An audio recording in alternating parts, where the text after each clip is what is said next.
Hello beautiful soul, welcome back to my channel. This is Priya, your manifestation coach, and in this video I'm going to share with you how I manifested my puppy healing from a spinal injury in just 5 days.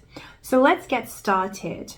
How I manifested Koji, who is 2 years old and he's a Cavapoo, healing from a spinal injury in just 5 days.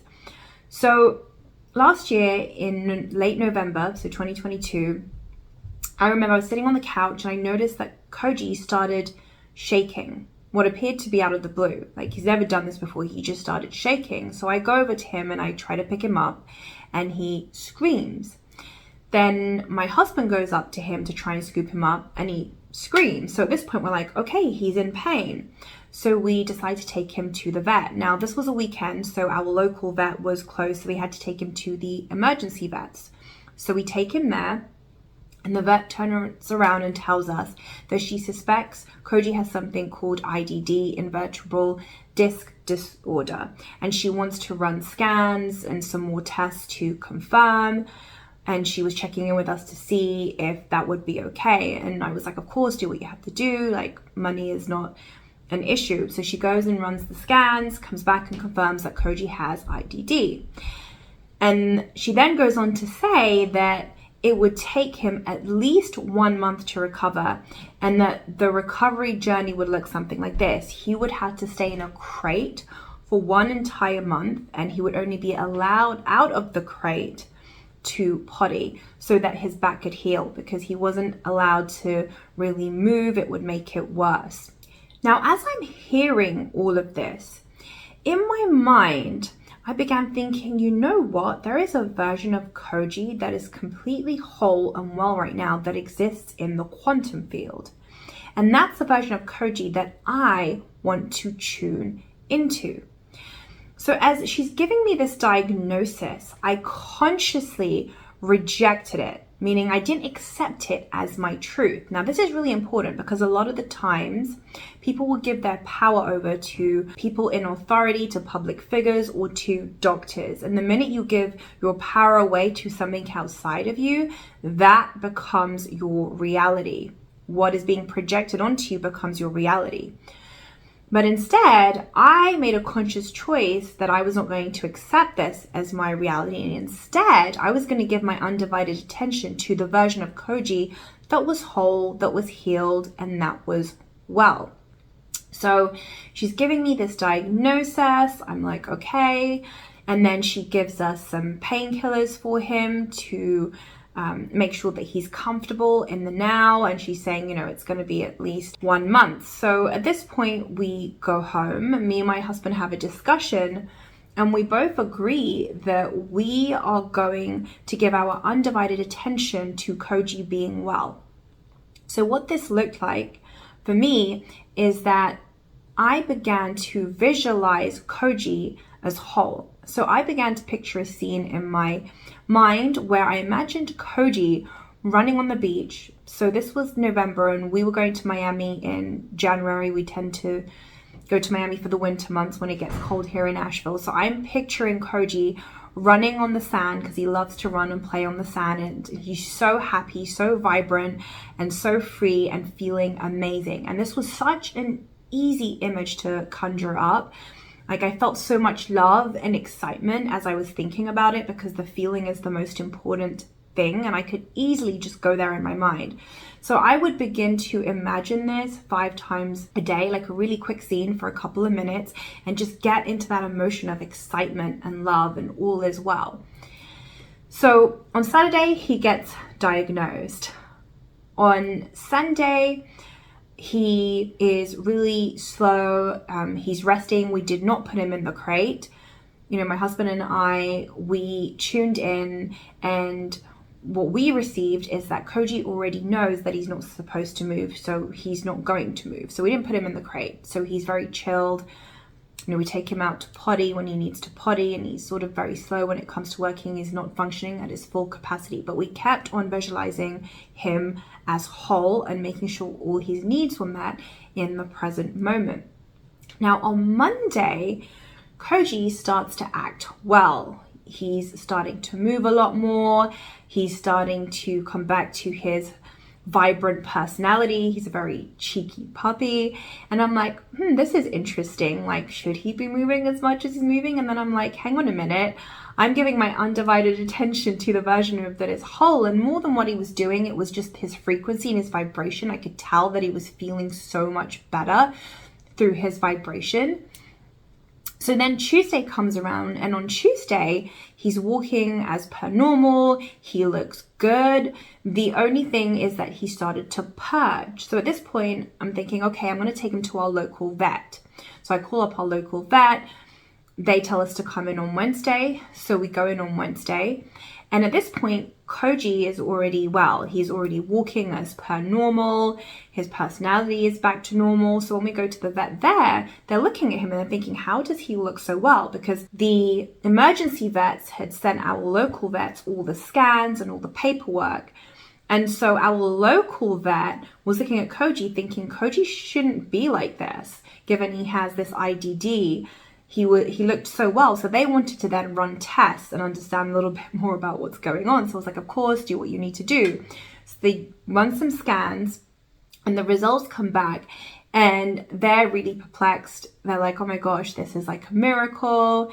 It's completely gone. So what was visible in the first scan from the vets at the emergency room compared to what was visible in the scan on that Wednesday through our local vet, there was nothing there. Everything was gone. Koji looked fine, and they couldn't really make sense of it because in their mind, it should have taken Koji like at least 1 month, maybe 2 months to recover. But in my mind, I knew exactly what I had done.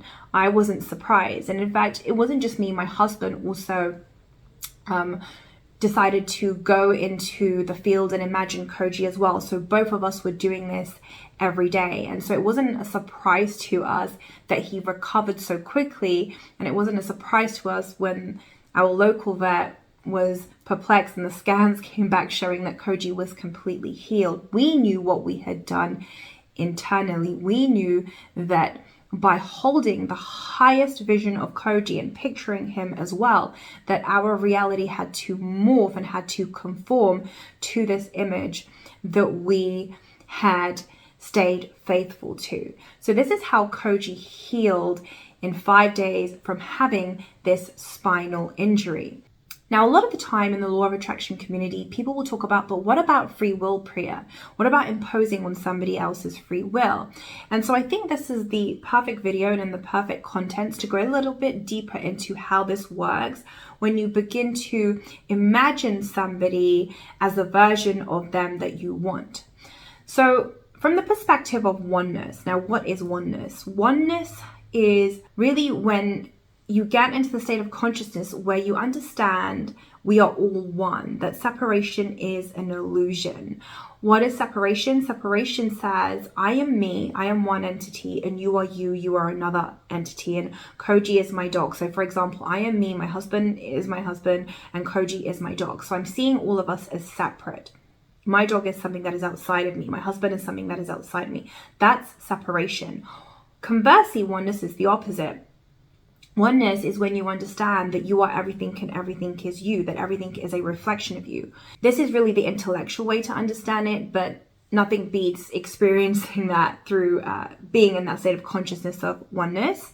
But for the purpose of this video, I'm just going to share with you the intellectual side of oneness. So oneness means that the tree is you, you are the tree. Your dog is you, you are the dog. Your husband is you, you are your husband. You are your mom is you. Like everything is one. So from a oneness perspective, if everything is you, then what this means is you can choose how all other expressions of you, meaning your dog, your mom, your partner, show up in your reality.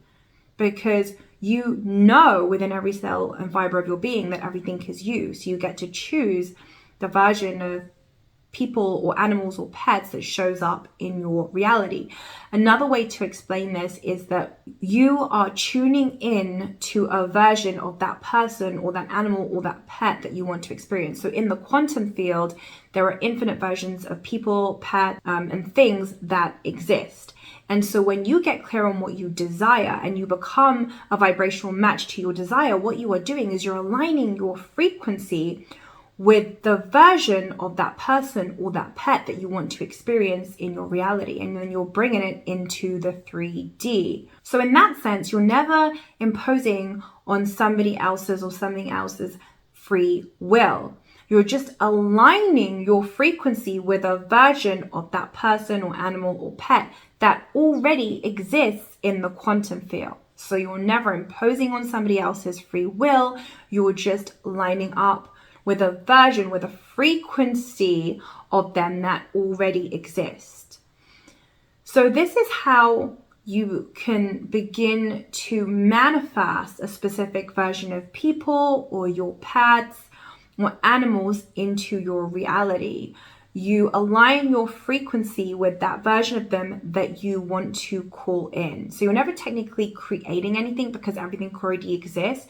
You're just changing your frequency to perceive what already exists that is here and now, because you become a vibrational match to it. So by becoming a vibrational match to it, you're able to perceive and align with the version of people, animal, or things that you want that then materialize into the 3D.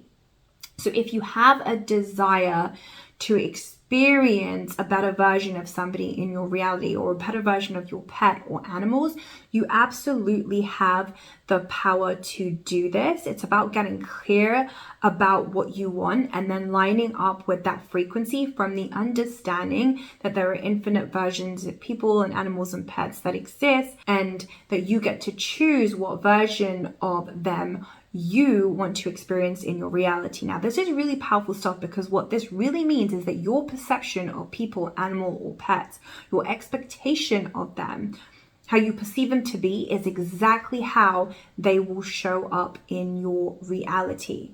So once you change your perception, meaning you change your vibration around how you perceive someone, something, or an animal or a pet, they will then show up to match this new perception of them that you have cultivated. So to recap everything you have learned in this video, you are now aware that the steps that I took to manifest the version of Koji that was whole, that was well, is as follows. Step number 1 is that when I noticed Koji was shaking and feeling unwell, the first thing that I did in my mind was I got conscious about where my vibration is at. Meaning, when I was observing him shaking, in that moment, it could have gone one or two ways. Either I could have gone down that rabbit hole of negativity, thinking the worst case scenario, thinking, oh my God, what's wrong with him? What if it's this? What if it's that? Or I could choose to align with my higher self and stay in my power and stay in alignment. And this is exactly what I chose. There's always this moment before you're about to go down that rabbit hole, that negative rabbit hole, where you can just recenter yourself and reset and stay aligned. And I chose to stay aligned. That is actually the first thing that I did. Then once we got to the vet and we got the diagnosis, so I was already in a stable place because I chose to realign. Vibrationally stable, internally stable. So then once we got to the vet and they gave us that diagnosis, I consciously chose not to accept that as my truth, not to accept it as my reality. And instead, I gave my undivided attention to Koji being well by imagining him and visualizing him playing on the beach in Miami, feeling happy, feeling content, feeling satisfied, being his cheeky self. And I would go into this visual several times a day, every day like this. I did this on Saturday, I did this on Sunday, and by Monday I was already seeing improvements, and I kept doing the visual. Even up until the point when we went to our local vets, I was still doing the visual. And then once they came back with the results from the scan telling us that he's completely healed and that the IDD had gone away, it's no longer there, that's when I stopped the visuals. So this is powerful stuff. You can absolutely manifest the best outcome for everybody in your life by holding that vision of them in their light. That's it for this video. If you feel inspired to hear some more law of attraction success stories through my personal experience, then you can watch my video here next on how I manifested healing my endometriosis in just 5 days by doing Dr. Joe Dispenza's meditation. Thank you so much for being here. I love you. I appreciate you. Have a beautiful day. Mwah.